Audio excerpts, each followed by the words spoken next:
अभी तक हमने देखा कि प्रीमा को पता चल चुका है कि फैज जब भी कुछ खाती है तो उसको निकाल देती है, इसलिए कहने लगी कि क्या यह है वो स्ट्रगल जिसकी वजह से तुम उससे नफरत करती हो?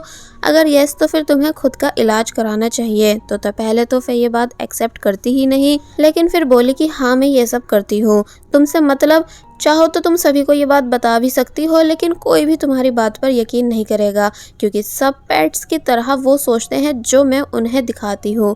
प्रीमा बोली लेकिन जब तुम्हारी सच्चाइयाँ सामने आएंगी तो तब कोई भी तुम्हारा दोस्त बनकर नहीं रहेगा, ना ही मिमी और ना ही पॉल। तो तब वो कहती है कि प्लीज़ इन दोनों का नाम तुम ना ही लो तो अच्छा, क्योंकि ये दोनों ठीक मेरे पपीज़ की तरह हैं एंड अगर मैं सुंदर नहीं होती तो ये कभी मेरे दोस्त भी नहीं बनते, ब्रेनलेस कहीं के। और साथ ही मॉक, जेरी, फिम ये तीनों भी मेरे दोस्त नहीं हैं, मैं बस इनका यूज़ करती हूँ ताकि ये ऑलवेज मुझे सपोर्ट करते रहें, इसलिए मुझे इनसे प्यार से बात करना पड़ता है। विन का भी यूज़ मैं इसलिए कर रही हूँ ताकि और ज़्यादा फेमस बन सकूँ, वरना मुझे बिल्कुल अच्छा नहीं लगता उसके साथ रहना, क्योंकि मुझे पता है कि वो मुझे कभी एक्सेप्ट नहीं करेगा। लेकिन जब जब मैं उसके साथ होती हूँ तो तब तब तुम और ज़्यादा जेलस होती हो, जो देखकर मुझे सुकून मिलता है, इसलिए मैं उसे ना चाहते हुए भी डेट कर रही हूँ। और फिर जब जैसी जाने लगी कि तभी प्रीमा ने रिकॉर्डिंग प्ले कर दी, यानी कि वो फैगी इन सभी बातों को रिकॉर्ड कर चुकी है। इसलिए कहती है कि तुम्हें क्या लगा था कि मैं भी तुम्हारी नज़रों में ब्रेनलेस हूँ? लोग मेरी बातों पर भले ही बिलीव क्यों ना करें, लेकिन ये सुनकर ज़रूर कर लेंगे। तो तब फैज चिढ़ गई, इसलिए गुस्से से मोबाइल छीनने की कोशिश करने लगी, लेकिन प्रीमा कहती है कि रुको, मैं तुम्हें नुकसान नहीं पहुँचाना चाहती हूँ, बस ये चाहती हूँ कि तुम सभी के सामने विन से ब्रेकअप कर लो ताकि फिर कोई भी ब्रेकअप का ब्लेम विन को नहीं दे पाए। लेकिन अगर तुमने ऐसा नहीं किया तो मुझे मजबूरन इस रिकॉर्डिंग का यूज़ करना होगा। तो तब फैज चुप खड़ी रह गई एंड अब क्लास में आकर परेशान है कि उसे क्या करना चाहिए। तो वहीं प्रीमा भी फे को ब्लैकमेल करने के बाद अनकंफर्टेबल फील कर रही है, इसलिए उसने उस रिकॉर्डिंग को डिलीट कर दिया, इस उम्मीद के साथ कि अब इसकी ज़रूरत नहीं है, फे खुद ही सब ठीक कर देगी। यानी कि प्रीमा को अब भी लग रहा है कि जैसे फे अच्छी है। अब छुट्टी का टाइम हुआ एंड फे सभी के सामने विन के पास आई, जहां ये दोनों ब्रेकअप की बात स्टार्ट कर देते हैं। तो तब सभी स्टूडेंट्स रुककर इनकी बातें सुनने लगे। विन बोला कि क्या सच में तुम मुझसे ब्रेकअप चाहती हो, क्योंकि तुम अब और ज़्यादा मुझ में इंटरेस्टेड नहीं? तो तब प्रीमा को लगने लगा कि फे अब यस बोलेगी, लेकिन ऐसा होता नहीं है, बल्कि वो कहने लगी कि नहीं मैं ऐसा नहीं चाहती हूँ। और फिर विन से रिक्वेस्ट करने लग जाती है कि प्लीज़ मुझे छोड़कर मत जाओ। तो तब विन के साथ साथ प्रीमा के भी होश उड़ गए। फे ने हल्के से विन को बताया कि मैं प्रीमा को अच्छे से जानती हूँ, वो पक्का रिकॉर्डिंग डिलीट कर चुकी होगी, क्योंकि वो कभी मेरी इंसल्ट होते हुए नहीं देख सकती। तो तब विन परेशान हो जाता है कि अब क्या किया जाए। तो वही मॉक विन को डांटने लगा कि तुम फे को ऐसे कैसे रुला सकते हो, यानी क्यों चाहिए तुम्हें इतनी अच्छी लड़की से ब्रेकअप? तो तब विन कुछ बोला ही नहीं कि तभी वहां खड़े सभी लोगों के मोबाइल पर एक नोटिफिकेशन आई, जो कि और कुछ नहीं बल्कि फे की उन्हीं बातों की रिकॉर्डिंग है जिसको उसने वॉशरूम में प्रीमा से किया था। लेकिन आखिर ये वॉइस रिकॉर्डिंग लीक की किसने, ये अभी पता नहीं चल पाता, इसलिए सभी लोग हैरानी से फे को देखने लगे, क्योंकि अब पूरा सच सामने आ चुका है कि आखिर फे कैसी लड़की है जो कि सिर्फ लोगों का यूज़ करती है, दोस्तों को दोस्त नहीं मानती, साथ ही विन का भी सिर्फ यूज़ कर रही है। फे ने पहले तो सिचुएशन संभालने की बहुत कोशिश की कि ये सब सच नहीं है, यानी ये मेरी आवाज़ नहीं है बल्कि एआई से बनाई गई है। और फिर ज़ोर ज़ोर से चिल्लाने लगी कि ये प्रीमा मुझे फंसा रही है, क्योंकि ये चाहती है कि विन को मुझसे छीनकर खुद डेट कर सके। तो तब विन बोला कि नहीं ऐसा नहीं है, बल्कि प्रीमा ही वो लड़की है जिसको मैं लाइक करता हूँ, यानी जिसके साथ मैंने वो सब टाइम स्पेंड किया जिसको तुमने अपना खुद का बनाकर सभी को बताया था। यानी मैं बताना चाहता हूँ कि फे मुझको ज़बरदस्ती अपना बॉयफ्रेंड बनाने की कोशिश कर रही है ताकि अपनी खुद की ही दोस्त यानी प्रीमा को हर्ट कर सके। और फिर मैक की भी बात बताने लगा कि उसे भी कैफेटेरिया में इसी ने खुद से प्रपोज किया था एंड सभी से ये बोला था कि वो सिर्फ उसे कांग्रेट्स करने गई है।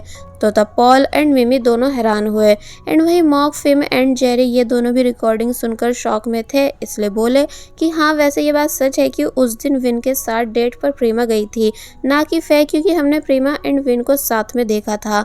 तो वहीं पॉल और मिमी भी कहने लगते हैं कि हाँ फे मैक से अकेले में बात करने गई थी एंड जब हमने उससे पूछा था कि तुम वहाँ क्या बात करके आई हो, तो तब इसने हमसे यही कहा था कि ये कांग्रेट्स करके आई है। तो वहीं जेरी बताने लगा कि फे ने उस दिन भी जानबूझकर एनर्जी ड्रिंक को नहीं पिया था जब फेस्टिवल था और फिर खुद से बेहोश हो गई थी ताकि प्रीमा के आइडियाज़ ख़राब कर सके। साथ ही मैंने केमिस्ट्री क्लास में भी ध्यान से देखा था कि फे ने ग्लास पकड़ लिया था मगर उसने जानबूझकर उसे गिरा दिया था ताकि प्रीमा को फ्रेम कर सके। सभी लोग बातें करने लग जाते हैं फे के बारे में, यानी कि एक तरह से फे बहुत ही अच्छे से एक्सपोज हो चुकी है, इसलिए सभी उसकी वीडियोस भी रिकॉर्ड कर रहे थे, जिस वजह से वो उन पर चिल्लाई और मोबाइल बंद करने के लिए बोलने लगी। और फिर जब जैसे गुस्से में प्रीमा को उल्टा सीधा बकती है कि तुम जो चाहती थी वो तुमने कर ही दिया ना, प्लास्टिक ब्यूटी, क्योंकि तुमसे नेचुरल ब्यूटी बर्दाश्त नहीं हुई, तो तब प्रीमा को फे के लिए बहुत ही ज़्यादा बुरा लगने लगा क्योंकि वो ऐसा चाहती ही नहीं थी। और फिर अब जैसी फे प्रीमा को मार पाती कि तभी विन फे का हाथ पकड़ लेता है ये बोलकर कि अपनी लाइन क्रॉस मत करो, ऑलरेडी तुम खुद का बहुत मजाक बनवा चुकी हो। तो तब वो रुक जाती है एंड समझ गई कि सब लोग उसी को देख रहे हैं एंड उसी के बारे में बातें बना रहे हैं, इसलिए वो तभी यहाँ से चली गई।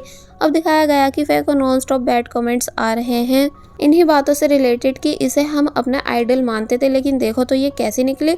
साथ ही वो सब लोग भी फे को उल्टा सीधा बक रहे थे जो कि उसके बिग फैन हुआ करते थे। सोशल मीडिया पर वो सब फोटोज भी आने लगी जब जब फे ने ड्रामा किए थे। साथ ही वो फोटोज भी आ चुकी थी जब विन एंड प्रीमा को साथ में देखा गया था, इन लाइन्स के साथ कि देखो रियल में प्रीमा और विन ही कपल थे, लेकिन फे ने इनको अलग करना चाहा।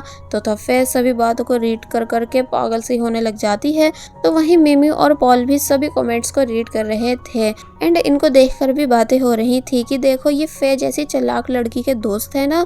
तो वहीं ये दोनों कहीं ना कहीं फे के लिए परेशान हुए। सोशल मीडिया पर इतना ज़्यादा हिट देखकर प्रीमा और विन को भी नॉनस्टॉप लोगों के मैसेज आने लगे कि हमें और ज़्यादा जानना है फे के बारे में कि वो कैसी लड़की है एंड उसने और क्या क्या बुरा कर रखा है। तो तब ये दोनों अपना मोबाइल बंद करके रख देते हैं एंड अपने अपने कामों में लग गए।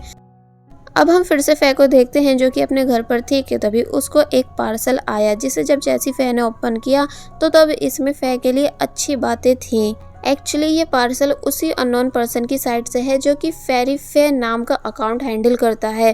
पहले तो फे के लिए अच्छी बातें लिखी होती हैं मगर जब जैसी उसने अपनी फोटोज देखी जो कि गलत एंगल से क्लिक हुई थी, साथ ही फे के घर में भी कैमरास लगे हुए हैं जहां से उसकी सीक्रेट फोटोज क्लिक हुई थी, यानी वॉशरूम तक की फोटोज भी थी। एंड अब लेटर में उसके लिए बुरी बातें भी लिखी होती हैं कि तुम जैसी लड़की को पनिशमेंट मिलनी चाहिए। तो तब फे बहुत ही ज़ोर से चिल्लाई एंड उसने उठाकर बॉक्स को फेंक दिया क्योंकि उसमें एक मरा हुआ चूहा भी था। जिसके बाद अब नेक्स्ट सीन में हम देखते हैं कि सैंड भागता हुआ प्रीमा के पास आता है और बोला कि क्या तुमने पिक्स को देखा।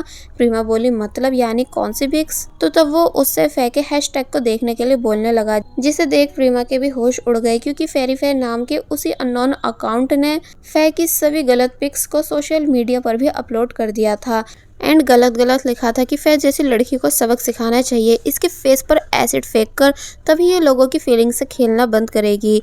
तो तब प्रीमा परेशान होने लगी कि आखिर ये कौन कर रहा है, इसलिए उसने सभी दोस्तों को बुलाकर मीटिंग करवाई ताकि ये सब पता लगा सके कि आखिर ये फेरी फे है कौन। फिल्म बताता है कि हम बार बार फोटोज़ की रिपोर्ट कर रहे हैं लेकिन वो पर्सन दोबारा से फोटोज़ को पोस्ट करता जा रहा है, साथ ही उसकी बहुत सारी आईडीज़ हैं।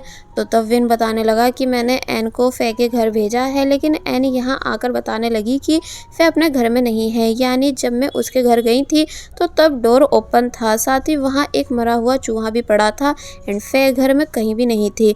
लगता है कि उसको किसी ने बहुत ही बुरा डराया है इसलिए वो घर छोड़कर भाग गई है। तो तब प्रीमा कहने लगी लेकिन उसका ऐसे अकेला रहना सेफ नहीं, इसलिए हमें फे को ढूंढना चाहिए एंड पता करना चाहिए कि आखिर फेरी फे आईडी है किसकी। तो तब वहाँ बैठे सब लोग भी प्रीमा को सपोर्ट करने लगे मगर मिमी बोली कि पर फे ने तो तुम्हारे साथ इतना गलत किया है तब भी तुम उससे नाराज़ क्यों नहीं हो। तो तब वो कहती है कि ऐसा नहीं है कि मैं उससे नाराज़ नहीं हूँ बल्कि बहुत ही ज़्यादा हूँ, पर बस मैं फे के साथ इतना गलत होते हुए नहीं देख सकती हूँ कि उसकी ज़िंदगी ही ख़राब हो जाए। तो तब मिमी कहने लगी कि और हाँ मैं भी नहीं देख सकती। बाकी सब बोले कि माना हम भी सब उससे गुस्सा हैं जब हमें फे की सच्चाई पता चली कि वो तो हमें दोस्त तक नहीं मानती बल्कि सिर्फ हमारा यूज़ कर रही थी, लेकिन अब जब उसके साथ इतना बुरा हो रहा है तो हमको बिल्कुल अच्छा नहीं लग रहा।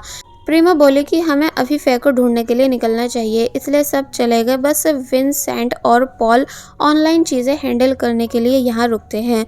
बाहर आकर इन सभी को समझ नहीं आ रहा होता है कि आखिर ये सभी पहले कहाँ से स्टार्टिंग करें। तो तब फिन एन से पूछने लगा कि क्या जब तुम फे के घर गई थी तो क्या वहाँ उसकी कैट भी थी। एन बताती है कि नहीं। तो प्रेमा ने डिसाइड किया फिर हमें उन सभी होटल्स में जाकर फे को ढूंढना चाहिए जहाँ पर कैट्स को रखना अलाउ है। और फिर ये सभी दो दो होकर अलग अलग डायरेक्शंस में चले गए। तो वहीं win, Paul and sand online search कर रहे थे, जहां विन बोला कि पहले मुझे लगता था कि ये फेरी फे आईडी फे की ही है, लेकिन ऐसा नहीं है। मगर समझ नहीं आ रहा है कि आखिर ये आईडी है किसकी, जो कि पहले तो फे को इतना ज़्यादा सपोर्ट करता था लेकिन अचानक ही हेट करने लगा। तो तब सैंड डाटा चेक करके बताता है कि इस आईडी ने उस दिन के बाद से हेट फैलाना स्टार्ट किया है जब फे ने तुमको सभी के सामने प्रपोज किया था, इसलिए इसी वजह से उस अननोन पर्सन का दिल टूटा होगा। वेल, अब ये रिकॉर्डिंग के बारे में भी बात करने लगते हैं कि ये किसने लीक की है। तो वहीं सैंड ध्यान से रिकॉर्डिंग को सुन रहा था, जहां उसको कुछ डिफरेंट साउंड सुनाई दिया। इसलिए जब वो विन को भी ये चीज़ नोटिस कराता है तो तब विन समझ गया कि ये की चेन की वॉइस है। एंड सिर्फ एक ही पर्सन है जो कि अपने मोबाइल के कवर में की चेन लगाती है, यानी कि मिमी। तो तब ये दोनों शॉक रह गए। पॉल बोला पर अगर मिमी ये सब कर रही होती तो आज वो यहाँ हमारी हेल्प थोड़ी ना करा रही होती। तो तब विन कहता है कि क्या पता वो एसिड फेंकने के लिए पहले विन के घर गई हो, मगर जब उसे वो वहाँ नहीं मिली तो वो हमारे साथ आ गई फे को ढूंढने। तो तब पॉल चुप हो गया। विन प्रीमा को भी सारी बात बता देता है एंड ये भी कि मिमी का बैग चेक करो। तो तब प्रीमा ऐसा ही करने वाली थी, मगर फिर उसने डायरेक्ट मिमी से पूछा कि क्या तुम ही वो पर्सन हो जिसने रिकॉर्डिंग को लीक किया था। तो तब मिमी पहले तो कुछ कहती नहीं है, मगर फिर बोली कि हाँ वो मैं ही हूँ। और फिर अब हमें वो सीन दिखाया गया जब वॉशरूम में फे की प्रीमा से लड़ाई हो रही थी। तो तब इन दोनों की बातों को मिमी ने भी रिकॉर्ड कर लिया था, क्योंकि वो भी उस टाइम वही वॉशरूम में थी, पर फे को ये चीज़ पता नहीं थी। मिमी बताती है कि मुझे बहुत ही ज़्यादा गुस्सा आया था ये सुनकर कि फे हमें बिल्कुल भी दोस्त नहीं समझती है, जबकि हमने उसे दिल से दोस्त माना था। एंड पॉल और मैं पहले फे के पास दोस्ती के लिए नहीं आए थे, बल्कि उसने हमसे पहले दोस्ती की थी। इसलिए वो ऐसा कैसे कह सकती है कि हम उसके इसलिए दोस्त बने क्योंकि वो सुंदर है। और फिर बोली कि मैं तब भी रिकॉर्डिंग लीक नहीं करती, पर जब मैंने देखा कि वो तुम्हारे बोलने के बाद भी विन से ब्रेकअप नहीं कर रही है, यानी अपनी वही सब चालाकियां कर रही थी, तो तब इसलिए मैंने फे की रिकॉर्डिंग को hand to hand social media पर लीक कर दिया था ताकि उसे सबक सिखा सकूं। तो तब प्रीमा बोली इसका मतलब उसकी फ़ोटोज़ लीक करने के पीछे भी तुम ही हो। तो तब वो बताती है कि नहीं नहीं, ये काम मेरा नहीं, तभी तो मैं आज तुम सबकी हेल्प करा रही हूँ, क्योंकि मैं फे का इतना भी बुरा होते हुए नहीं देख सकती हूँ, बल्कि अब मुझे उसके लिए बहुत ही ज़्यादा बुरा लग रहा है। तो तब प्रीमा समझ नहीं पाती कि तो फिर आखिर वो सेकंड पर्सन है कौन जिसने फ़ोटोज़ को लीक किया एंड फे के ऊपर एसिड फेंकने की धमकी भी दी हुई है। और बस फिर इसी सीन के साथ पार्ट 18 यहीं पर एंड हो जाता है। There was a time when you had me falling to the ground.